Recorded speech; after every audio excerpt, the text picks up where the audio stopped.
Hello दोस्तों, तो मैं दोबारा से आप लोगों का अपनी इस कक्षा में जो कि है फुल मार्क्स क्लासेस यानी अपने इस यूट्यूब चैनल पर आपका स्वागत करता हूं।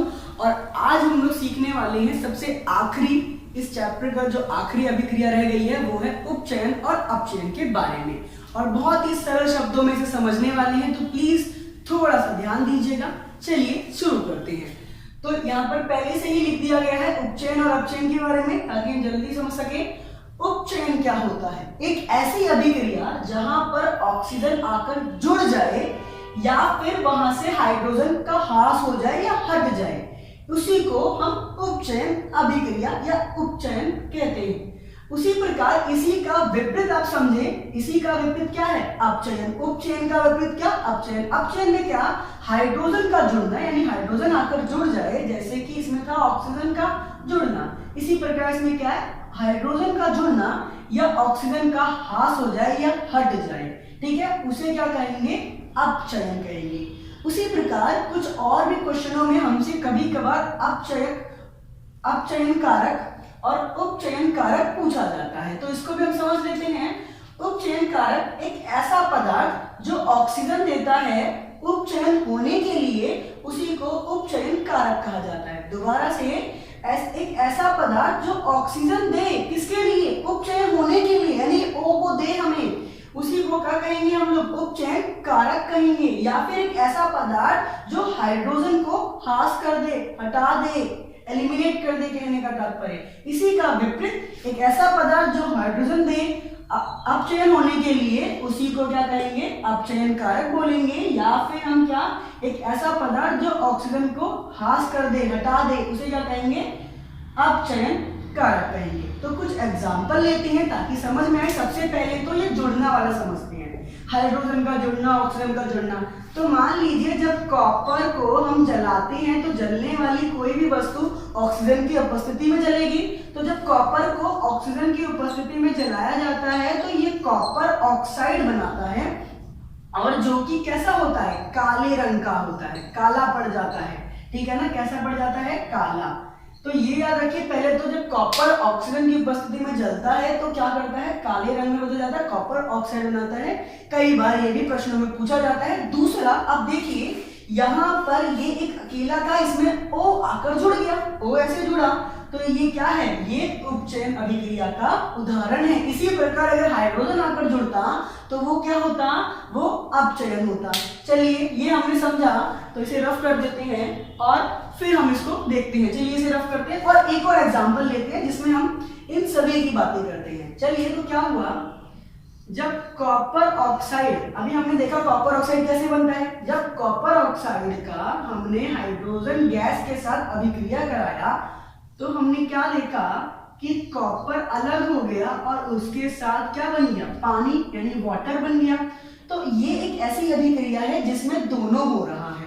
अगर आप देखेंगे तो ऊपर वाले इस अभिक्रिया में जहां पर H अकेला था उसमें O आकर जुड़ गया, यानी कि ये क्या है? ये उपचयन है। ये क्या हुआ? यहाँ पर उपचयन हुआ क्योंकि O यहाँ पर आकर जुड़ गया। ये पहली कंडीशन हमारी मान रहा है। और नीचे वाले में आप देखेंगे जिसके पास O था वो क्या हो गया? हट गया।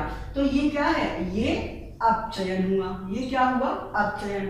चलिए, ये तो आपको समझ में आ गया होगा। अब हमें जो महत्वपूर्ण जो समझना है, कारक, अगर हमसे इस अभिक्रिया में पूछ लिया जाए कि आप बताइए उपचयन कारक बताइए, तो इस अभिक्रिया में उपचयन कारक या इस अभिक्रिया में हमारा अपचयन कारक क्या होगा? तो चलिए, हमने क्या देखा था? एक ऐसा पदार्थ जो ऑक्सीजन देता है, किसके लिए? अपचयन होने के लिए। तो अब देखिए यहां पर क्या हुआ? अपचयन कहां हुआ? अपचयन तो इधर हुआ, ये वाली ऊपर वाली H में O आकर जुड़ गया। तो यहाँ पर क्या हुआ? यहाँ पर अपचयन अभिक्रिया हुई। अब ये जो O आया, ये आया कहां से? किसने दिया? तो आप देख सकते हैं ये O तो इसके पास था, यानी ऑक्सीजन किसके पास था? कॉपर के पास था। तो कॉपर क्या हुआ? ये कॉपर ऑक्साइड ही क्या हुआ? उपचयन कारक हुआ। क्या हुआ? उपचयन कारक। क्यों? क्योंकि यही एक ऐसा पदार्थ है जो हमें ऑक्सीजन दे रहा है, इसको होने के लिए, ये चीज होने के लिए। तो ये क्या हुआ? उपचयन कारक हुआ। इसी प्रकार अपचयन कारक क्या था? एक ऐसा पदार्थ जो हाइड्रोजन दे। अब यहाँ पर हाइड्रोजन का तो नहीं हुआ लेना देना, अब दूसरा हम पढ़े तो यहाँ पर भी बिल्कुल सेम वही, एक ऐसा पदार्थ जो ऑक्सीजन हटा दे, ऑक्सीजन को हटा दे। अब ऑक्सीजन अब कहां से हटा, तो इसके पास ऑक्सीजन था, इसने ऑक्सीजन को हटा दिया। क्यों हटाया, इसकी वजह से। ये जो एक ऐसा पदार्थ जो ऑक्सीजन को हटा दे, एक ऐसा पदार्थ जिसके होने से ऑक्सीजन हट जाए, एलिमिनेट हो जाए, उसी को क्या कहेंगे, अपचयन कारक कहेंगे। तो यहाँ पर H2 क्या हो गया हमारा, अपचयन कारक हो गया। ठीक है, आशा करते हैं आपको ये बहुत अच्छे से समझ में आया होगा। चलिए इसके बारे में थोड़ा सा और बात करते हैं। प्रभाव यानी हमारे दैनिक जीवन में उपचयन अभिक्रियाओं का क्या प्रभाव है, और यहाँ पर हम देखेंगे केवल दो प्रभाव के बारे में हम बात करेंगे। सबसे पहले है संक्षारण और दूसरा है विद्युत गंधिता, और इन दोनों को ही हम ध्यान से समझेंगे। तो सरल शब्दों में स्टार्ट करते हैं सबसे पहले संक्षारण से। संक्षारण क्या होता है, संक्षारण जब धातु अम्ल या आर्द्रता के संपर्क में आता है, उस अपने आसपास किसके संपर्क में आता है, अम्ल और आर्द्रता, तब उसके ऊपर क्या होता है, एक परत, उसके संपर्क में आने से उसके बीच में एक अभिक्रिया होती है, जिन अभिक्रिया से की वजह से उसके ऊपर क्या होती है, एक परत सी चढ़ जाती है। जैसे हम किसी दीवार के ऊपर जब पेंट करते हैं तो पेंट का क्या होता है, परत चढ़ जाती है ना। तो ठीक उसी प्रकार से जब कोई भी धातु अम्ल या आर्द्रता के संपर्क में आता है तो उसके बीच में अभिक्रिया होती है, और उस अभिक्रिया का जो उसका निष्कर्ष निकलता है, रिजल्ट निकलता है, उसके ऊपर क्या, उसके ऊपर एक परत चढ़ जाती है, जिससे हमारा धातु कमजोर पड़ जाता है, और इसी को संक्षारण कहा जाता है। चलिए समझते हैं। तो संक्षारण क्या हुआ, संक्षारण सबसे पहला जो हमसे सबसे बड़ी बात है, क्योंकि हमारे अक्सर जो हमारे आसपास जितने भी जो चीजें बनी हैं, इमारतें वगैरह या बहुत बड़े बड़े जो पुल वगैरह हैं, रेलवे वगैरह हैं, वो लोहे के बने होते हैं, और वो हमेशा इन आर्द्रता के संपर्क में या अम्ल के संपर्क में आते हैं, जिसके कारण से क्या होता है, वो संक्षारण हो जाते हैं। ठीक है, कमजोर पड़ जाती है। किसके संपर्क में, जब धातु जो है हमारा अम्ल के या आर्द्रता के संपर्क में आता है, तब वो संक्षारण हो जाता है। जैसे कि जब लोहा इनके संपर्क में आता है तो उस पर जंग लग जाती है। क्या लग जाती है, जंग लग जाती है। ठीक उसी प्रकार जब चांदी इनके संपर्क में आता है तो वह काली पड़ जाती है, और ठीक उसी प्रकार जब कॉपर इनके संपर्क में आता है तब उसके ऊपर हरा पड़ जाता है। ध्यान दीजिएगा, यहाँ पर समझने वाली बात क्या, जब कॉपर को वायु की उपस्थिति में जलाया जाता है तो वो काला पड़ जाता है, परंतु जब यही चीज इन अम्ल या आर्द्रता इनकी संपर्क में आता है तब ये हरा पड़ जाता है। तो ये संक्षारण की क्या है, उदाहरण है, और ये कुछ एग्जांपल्स हैं। अब बात करते हैं कि इनका बचाव, यानी अगर हम बात करें इसको बचाव कैसे कर सकते हैं, तो हम क्या कर सकते हैं कि ये जो संपर्क है, अगर हम इस संपर्क को ही हटा दें या तोड़ दें तो हम क्या देख सकते हैं, हम अपने इन चीजों को बचा सकते हैं। जिसके लिए हमारे पास क्या है, सबसे पहले तो हम क्या कर सकते हैं, उस पर पेंट कर सकते हैं। क्या कर सकते हैं, उसके ऊपर पेंट, यानी कि पेंट करा जाता है, पेंट कर सकते हैं। दूसरा हम क्या कर सकते हैं, उसके ऊपर जिंक का भी पेंट कर सकते हैं, जिसे हम गैल्वेनाइजेशन बोलते हैं। जिसे हम क्या बोलते हैं, गैल्वेनाइजेशन।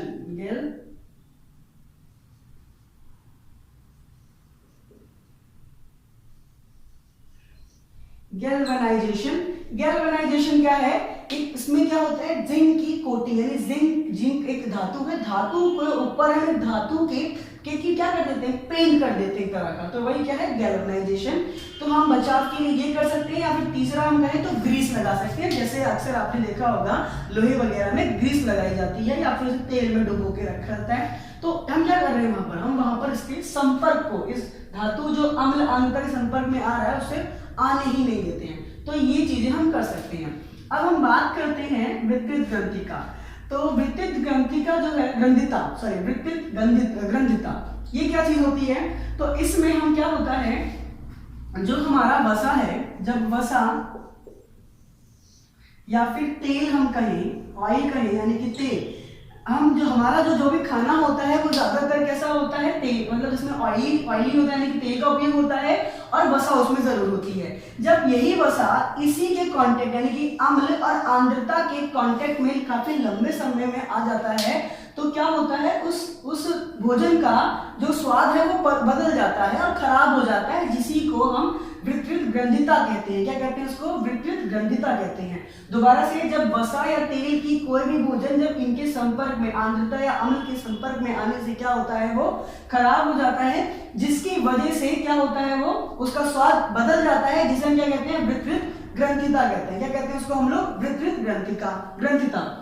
अब इसके बचाव के क्या उपयोग हो सकते हैं? हम बचाव किस प्रकार कर सकते हैं? अगर हम बचाव की बात करें तो हम क्या करेंगे, इसके संपर्क को ही हटा देंगे। संपर्क को हटाने के लिए हम क्या कर सकते हैं कि भोजन को हम फ्रिज में रखें या फिर उसे ऐसे बर्तन में रखें जिसमें ये चीजें उसमें पहुंच ही ना सके।